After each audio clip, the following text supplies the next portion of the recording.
அவ்வளோ நேற்று தான் நிச்சயம் பண்ணியிருக்காங்க, இன்னும் 6 மாதம் இருக்கு கல்யாணத்துக்கு. அவ்வளோதானா? ஒரே ஒரு தடவை சொல்லேன் ப்ளீஸ், அவ்வளோதானா அப்படின்னா அந்த பிள்ளை தெரியாமல் இவன் 100 தடவை I love you I love you I love you, அந்த பிள்ளை தெரியாமல் ஐ லவ் யூ அப்படின்னு உடனே இவன் செல்ல பறக்கப்பட்டு தவறு அவ்வளோதானா, ஐ லவ் யூ தானா, வேறு ஒன்றும் இல்லையா, ப்ளீஸ் ஒன்றே ஒன்று கூட என்னவனா அந்த பிள்ளை இவன் இம்சை தாங்காமல் ராத்திரி 12 மணிக்கு தெரியாமல் கொடுத்தோன்னே இவன் 100 தடவை உச்சு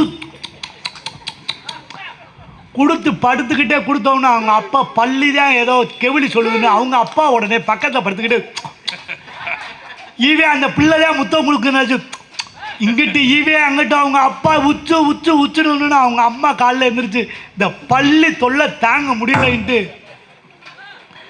நான் உண்மையை சொல்கிறேன் சார், நான் எலிஸ்னரில் அறிவார்ந்தவர்கள்ன்றதுக்காக சொல்கிறேன்.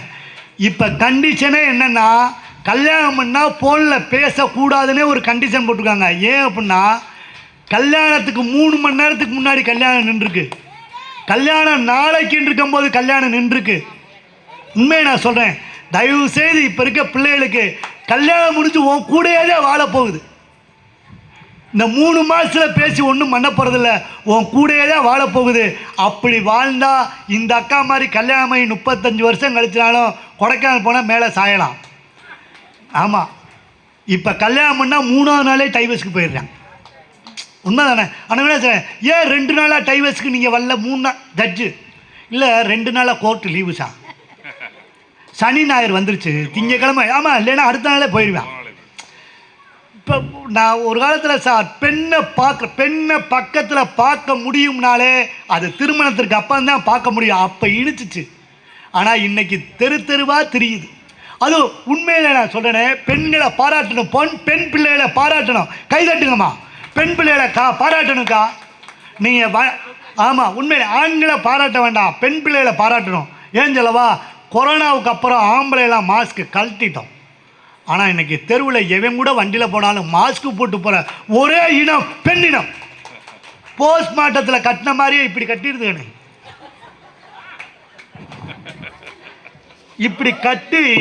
இப்படி கட்டி செவத்தில் பள்ளி ஓட்ட மாதிரி இப்படி பிடிச்சிருக்கு, உயிர் போகிற மாதிரி வண்டி உயரம். இதே வேற இப்படி கிடைக்கும், இந்த பிள்ளை மேலே படுத்து பள்ளி படுத்த மாதிரி இப்படி பிடிச்சு உயிர் போயிடும் போல. அதுல ஆமா, சிவகங்கை வரை டிரைவிங் போஸ்ட்மார்ட்டம் பண்ண போட்டு போன மாதிரியே கிடக்கு. இப்படி கட்டி கண்ணு மட்டும்தான் தெரியுது. உண்மையிலே பாராட்டணும். பெண்களுக்கு சமூகத்து மேலே எவ்வளோ பயம் இருக்குது பாருங்கள். மூஞ்சியை மட்டும்தான் இது பாட்டுக்கு பேண்ட் கிட்டெல்லாம் ஒன்றுமே இல்லை, பூரா கிழிச்சு போட்டு கையெல்லாம் இல்லை கிழிச்சு போட்டு மூஞ்சியை மட்டும் பொத்திருக்கு. இன்னும் முன்னாடிலாம் திருடன் எத்தனை மணிக்கு வருவான்? நைட்டு 12 மணி 1 மணிக்கு தானே வருவான். ஆனால் இன்றைக்கி அப்படி இல்லை, 8:30 வந்துடுறேன், நைட்டு 8:30 வந்துடுறேன். எல்லாம் சீரியல் பார்க்குறாங்க. திருடிட்டு அவனே கிச்சனில் போய் டீ போட்டு குடிச்சிட்டு ஃப்ரிட்ஜுக்குள்ளே ஐஸ்கிரீம் இருந்தால் சாப்பிட்டுட்டு, சில பேர்லாம் புது திருடைங்க ஏசி இருந்திருக்குன்னு ஏசியை போட்டு விட்டு படுத்துட்டான். இது பண்ணி போயிட்டோம் சார். எங்கே சார் வாழ்க்கை கசக்குது? நான் ஒன்று சொல்கிறேன் சார், அது எப்படின்னு எனக்கு தெரியலை. இன்றைய சமுதாயத்தில் உண்மையை நான் சொல்கிறேன், பிள்ளைகள் ஒவ்வொரு பிள்ளைகளை பெற்றிருக்கமா, குழந்தைகள் 1 2 இருக்கா, அதுதான் இந்த சமுதாயத்தில் ஒரு மிகப்பெரிய கேடு. நம்ம என்ன நினைக்கிறோம், பிள்ளையை நல்லா வளர்க்கணும், பிள்ளைக்கு நிறையா சேர்க்கணும் அப்படின்னு சொல்கிறோம். ஒரு 6 மாதம் 1 வருஷத்துக்கு முன்னாடி அம்மா செல்ஃபோன் தலைன்னு 9வது படிக்கிற பையன் அம்மாவை கொண்டுட்டான். கோயம்புத்தூரில் 2 பேருமே டாக்டரு, ஒத்த பையன், ஒரே ஒரு பையன். அவன் கேடிஎம் பைக்கோ என்னமோ பெரிய பைக்கு வாங்கி வண்டியை ஓட்டி ஸ்பீடா மீட்ரு எவ்வளோ ஓடுது, ஹையஸ்ட்டாக நான் ஓட்டிருக்கேன்னு அதை ஃபோட்டோ எடுத்துக்கும் போது ஆக்சிடெண்ட் ஆகி செத்துட்டான். அவன் செத்தவன அவங்க அம்மாவும் அப்பாவும் செத்துட்டாங்க.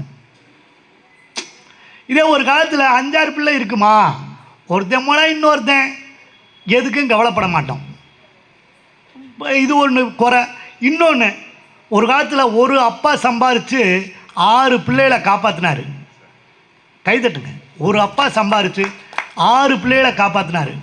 இன்னைக்கு ஒரு அப்பாவும் வேலைக்கு போகிறாங்க, அம்மாவும் வேலைக்கு போகிறாங்க, 2 பேரும் சம்பாதிச்சு ஒரு பிள்ளைய படிக்க வைக்க முடியல சார். ஏன் ஏன் நம்ம நினைக்கிறோம் கவர்மெண்ட்டில் படித்தா நம்ம பிள்ளை முன்னேறாது, ப்ரைவேட் ஸ்கூலில் படித்தா தான் முன்னேறும்னு. அதுக்கு ஒரு உண்மை தான். இப்போ காலை உணவு திட்டம் வந்துருச்சுன்னு, காலையில் சாப்பாடு போட்டுறாங்க, மத்தியானமும் சாப்பாடு போட்டுறாங்க. ஆனால் போகிறதுக்கு மட்டும்தானே கக்கூஸ் இல்லை. கைதட்டுங்கம்மா.